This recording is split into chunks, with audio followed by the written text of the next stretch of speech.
இந்திய கம்யூனிஸ்ட் மாநில செயலர் வீரபாண்டியன் அறிக்கை ஒன்றை வெளியிட்டுள்ளார்.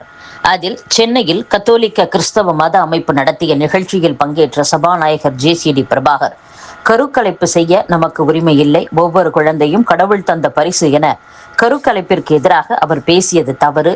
அவர் வகிக்கும் அரசியலமைப்பு சட்டத்தின் உயர்ந்த பதவிக்கு இத்தகைய மத அடிப்படையிலான பிற்போக்கான போதனைகள் களங்கத்தை ஏற்படுத்தியுள்ளன.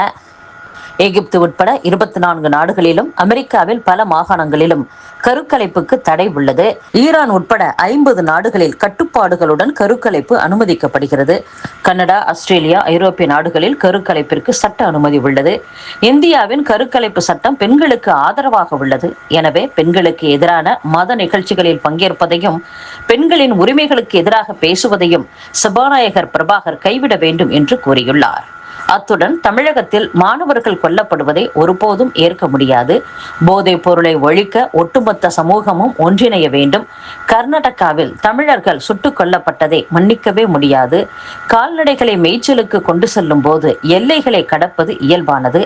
இதற்காக சொந்த நாட்டு மக்களை பயங்கரவாதிகள் போல கருதுவதை ஏற்க முடியாது.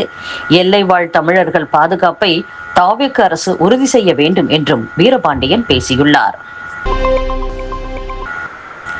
தமிழகத்தில் ஸ்டார்ட் அப் தொழில் தொடங்குவதை ஊக்குவிக்கும் தமிழக அரசின் ஸ்டார்ட் அப் டிஎன் தலைமை செயல் அதிகாரி பதவியை பிடிக்க தாவேக நிர்வாகிகள் இடையே கடும் போட்டி ஏற்பட்டுள்ளதாக கூறப்படுகிறது. தமிழகத்தில் உள்ள இளைஞர்கள் தகவல் தொழில்நுட்பம், மோட்டார் வாகனம் உள்ளிட்ட பல்வேறு துறைகளில் ஸ்டார்ட் அப் எனப்படும் புத்தொழில் நிறுவனங்களை தொடங்கி வருகின்றனர்.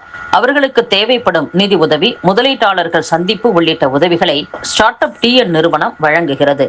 சிறு குறு நடுத்தர தொழில்துறையின் கீழ் செயல்படும் அந்நிறுவன தலைமை செயல் அதிகாரியாக ஒப்பந்த அடிப்படையில் தொழிலில் நிபுணத்துவம் வாய்ந்தவர் நியமிக்கப்படுகின்றனர். ஆட்சியில் மாற்றம் ஏற்பட்ட நிலையில் தலைமை செயல் அதிகாரி சிவராஜா ராமநாதன் கடந்த ஜூன் மாதம் ராஜினாமா செய்தார்.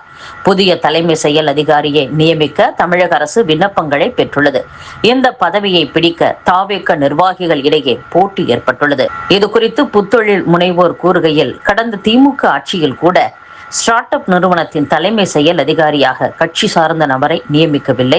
அந்நிறுவனத்தில் அரசியல் குறுக்கீடுகள் இல்லாததால் 2021ஆம் ஆண்டில் 2032 ஸ்டார்ட் அப் நிறுவனங்கள் இருந்த தமிழகத்தில் தற்போது 15,000 தாண்டி உள்ளது. எனவே ஸ்டார்ட் அப் நிறுவனம் அரசியல் சார்பற்று செயல்பட வேண்டும். இதனால் தகவல் தொழில்நுட்பம், ஸ்டார்ட் அப் உள்ளிட்ட துறைகளில் சிறந்து விளங்கும் நிபுணர்களை தலைமை செயல் அதிகாரியாக அரசு நியமிக்க வேண்டும் என்று கூறியுள்ளனர். சட்டசபையை சிறப்பாக நடத்துவது குறித்து சபாநாயகர் ஜே.சி.டி. பிரபாகருக்கு அதிமுக பொதுச் செயலாளர் எடப்பாடி பழனிசாமி அறிவுரை வழங்கியுள்ளார். சட்டசபையில் கோவை பொறியியல் கல்லூரி மாணவர் கொலை, மேகமலை புலிகள் காப்பக பிரச்சினை தொடர்பாக சிறப்பு கவன ஈர்ப்பு தீர்மானம் கொண்டுவரப்பட்டது.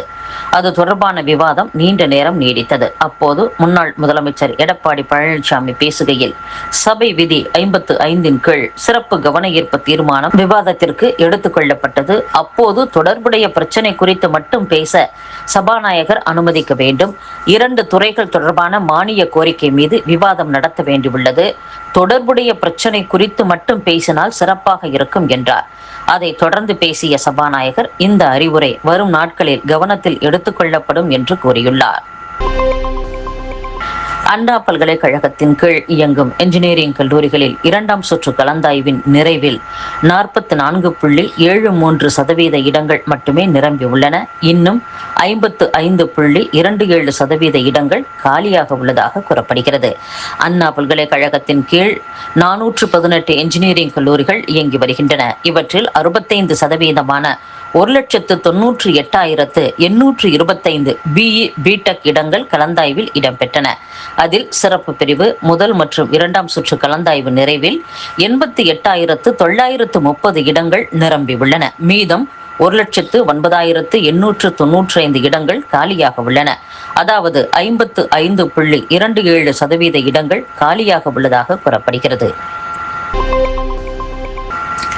காஞ்சிபுரம் அருகே கோவில் திருவிழாவில் கஞ்சா போதையில் 2 வாலிபர்கள் கொடூரமாக வெட்டி கொல்லப்பட்ட சம்பவம் பரபரப்பை ஏற்படுத்தியுள்ளது. கொலை குற்றவாளிகளை கைது செய்ய வலியுறுத்தி உறவினர்கள் மற்றும் கிராமத்தினர் சாலை மறியலில் ஈடுபட்டனர். இந்த பதற்றம் காரணமாக அப்பகுதியில் போலீசார் குவிக்கப்பட்டுள்ளனர். மாவட்டங்களில் அரசு ஊழியர்களுக்கான 494 வாடகை குடியிருப்புகள் இடிக்கப்பட உள்ளதாக வீட்டு வசதி வாரிய அதிகாரிகள் தெரிவித்துள்ளனர். தமிழகத்தில் அரசு ஊழியர்களுக்காக பல்வேறு மாவட்டங்களில் வாடகை குடியிருப்புகள் உள்ளன. தற்போதைய நிலவரப்படி 1500 குடியிருப்புகள் பயன்பாட்டில் உள்ளன. இதில் பெரும்பாலான குடியிருப்புகள் சிதிலமடைந்த நிலையில் இருப்பதால் அதை இடித்துவிட்டு புதிய கட்டடங்கள் கட்ட அரசு அனுமதி வழங்கியுள்ளது.